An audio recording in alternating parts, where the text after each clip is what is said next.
বাংলাদেশ নদীর দেশ, বৃষ্টির দেশ আর কাদামাটি থেকে জন্ম নেওয়া এক পৃথিবী। কিন্তু এ দেশে আরেকটি রূপ আছে, নীরব, গভীর, আদিম বনের রূপ। বাংলাদেশের মধ্যভাগে দাঁড়িয়ে আছে অন্য এক বন। বাংলাদেশের সব রূপ ধারণ করেছে।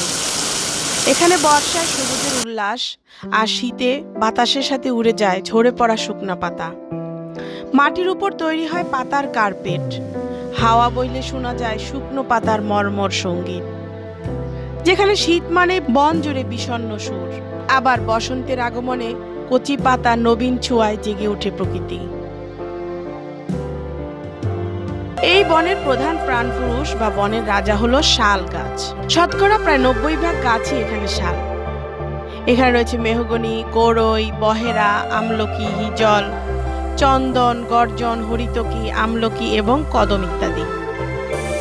শাল কাঠ অত্যন্ত শক্ত ও টেকসই।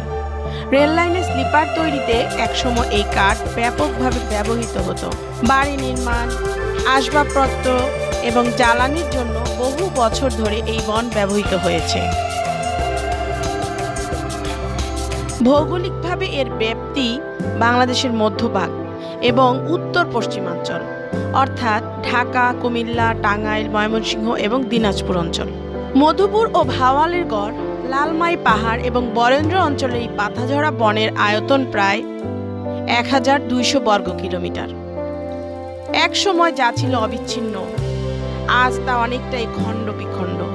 এটি বাংলাদেশের মোট বনভূমির প্রায় 9 থেকে 11%। ভূতাত্ত্বিকভাবে এটি প্লাইস্টোসিন কালের চত্বরভূমি বা বরেন্দ্রভূমি। এখানকার মাটি লালচে বা ধূসর বর্ণের, যা ল্যাটেরাইট মাটি নামে পরিচিত। এই মাটিতে আয়রন এবং অ্যালুমিনিয়ামের আধিক্য রয়েছে। হাজার হাজার বছর আগে নদীর পলিমাটি আর উঁচু টেরেস ভূমির উপর ধীরে ধীরে জন্ম নেয় শালের রাজ্য। শালবনের নিস্তব্ধতার আড়ালে লুকিয়ে আছে হাজার বছরের ইতিহাস। আজ যেখানে ঘন সবুজ শাল গাছের ছায়া, সেখানে লুকিয়ে আছে বাংলাদেশের অন্যতম প্রাচীন ভূভাগ। সময়ের সাথে সাথে এই অরণ্য হয়ে ওঠে বিভিন্ন আদিবাসী জনগোষ্ঠীর আবাসভূমি। হাজার বছর আগে মানুষ আশ্রয় নিয়েছিল এই নিরাপদ উচ্চভূমিতে। গড়ে উঠেছিল বসতি, মহান সভ্যতা ও নগর, কৃষিকাজ আর প্রাচীন পথ। কুমিল্লা শালবন বিহার, ময়নামতি, প্রাচীন পুণ্ড্রনগর, মহাস্থানগড়, অন্যদিকে নরসিংদীর ওয়ারী বটেশ্বর প্রমাণ করে 2000 বছর আগেও বাংলার মানুষ বিশ্বের সঙ্গে বাণিজ্য যুক্ত ছিল। মাটির নিচে চাপা পড়ে থাকা এই ধ্বংসাবশেষগুলো শুধু ইট পাথর নয়, এগুলো বাংলার হারিয়ে যাওয়া রাজ্য, ভুলে যাওয়া নগর আর গৌরবময় সভ্যতার নীরব সাক্ষী।